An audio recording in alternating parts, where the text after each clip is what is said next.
Hi, my name is Darrell Croch. I'm the head football coach here at Washington High School. We are a 5A high school here in Central Illinois, and the concept I'd like to talk to you today about is our follow concept, and we run it a lot out of 3x1s. I think it gives you a chance that you can leverage defenses a little bit, and I'm also going to show you our rules, and I think you can really use it to tag things and take one concept and turn it into a limitless, unlimited number of patterns that you want to run. In our 3x1 concept, as we're up here, we call our inside guy H, our middle guy is always our Y, our outside guys are Z, and that's pretty inconsequential, whatever names you want to use them. It's just a 3x1 concept. And I'll tell you the majority of the time that we're going to be out of gun.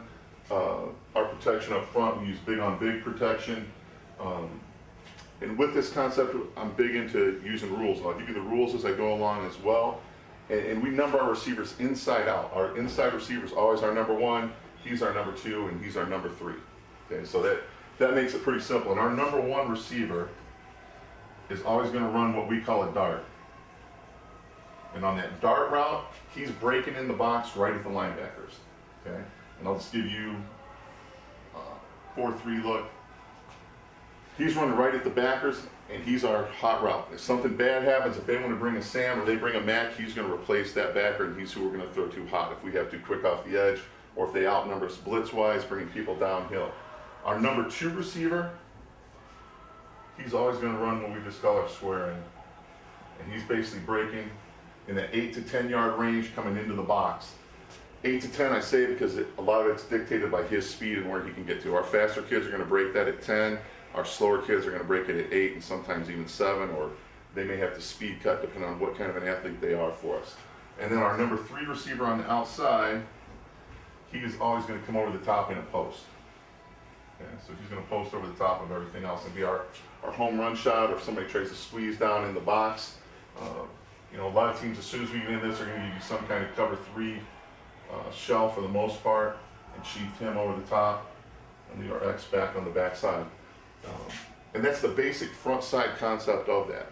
On the back side, what we've gone to in the last year, I was fortunate I got to work with Kenny Letter and Dave Bates in the All-Star game last year, and we call the backside all the time now. We just used to run a clear route with him, and what we'll do is we'll go up and we'll either let the quarterback call it every time he steps up there, or we'll even let the receiver signal what he's going to run. And it gives us some options. If you get overplayed and we feel like this guy's got a better matchup, we'll use words: hero, Superman, ghetto, ghettos go, Superman slant, heroes hitch. So they're not hard things to come up with, or the receiver touching his helmet. We can do it a number of different ways. I think you always want to keep that option because you're going to have teams that are going to squeeze over. And if you've got a really good kid, you can get him on an island back here. And for us, that's worked well, especially the slant where you take him out of the box and make him have to undercut him. So with that all said, those are those basic rules. Number 1 is always going to run a dart. Number 2 is a square in. Spelled that wrong. Let me get that fixed for you. And number 3 is going to run a post.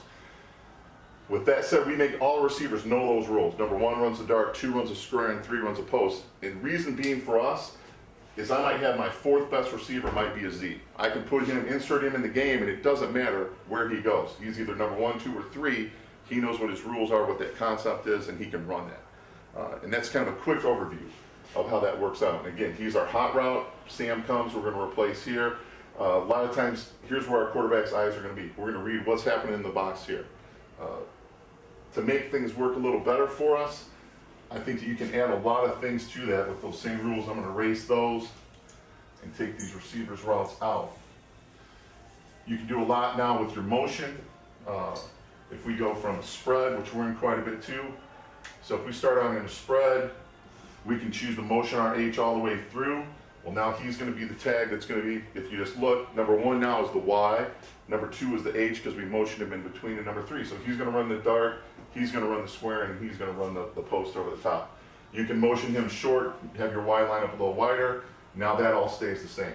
So motion him back and forth, that's not going to change out who's where or what that concept is. It's going to stay the same. Okay, let me get back to just everything drawn up with them in a 3.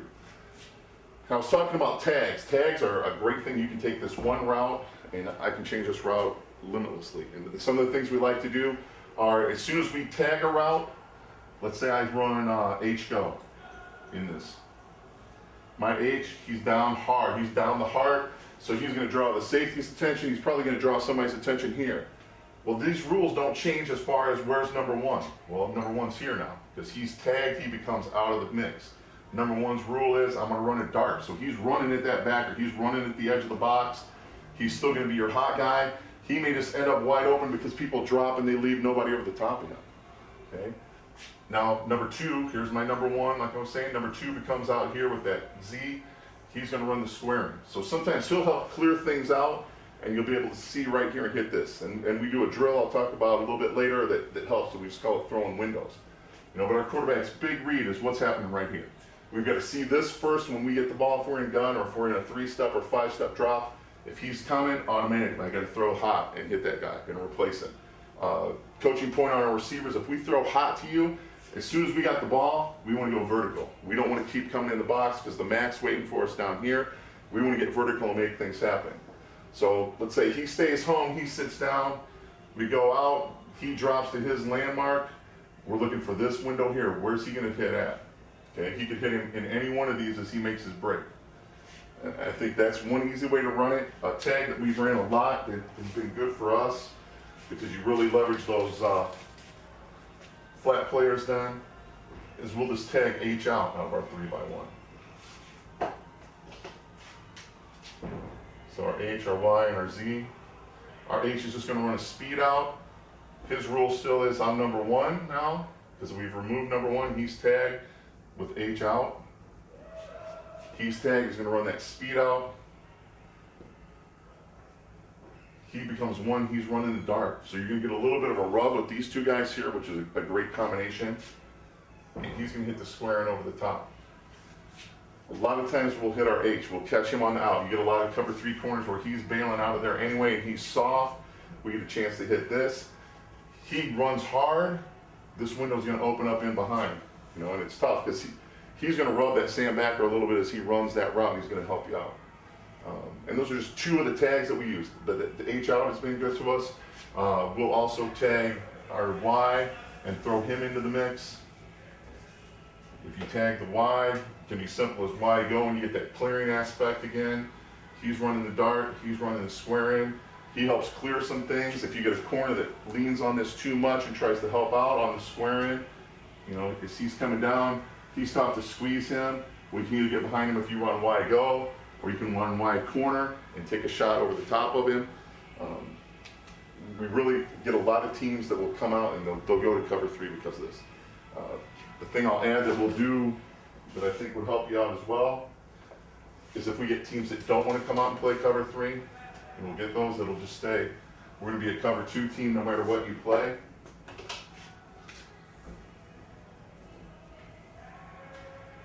And they're going to walk their safety down and put their free back over the top.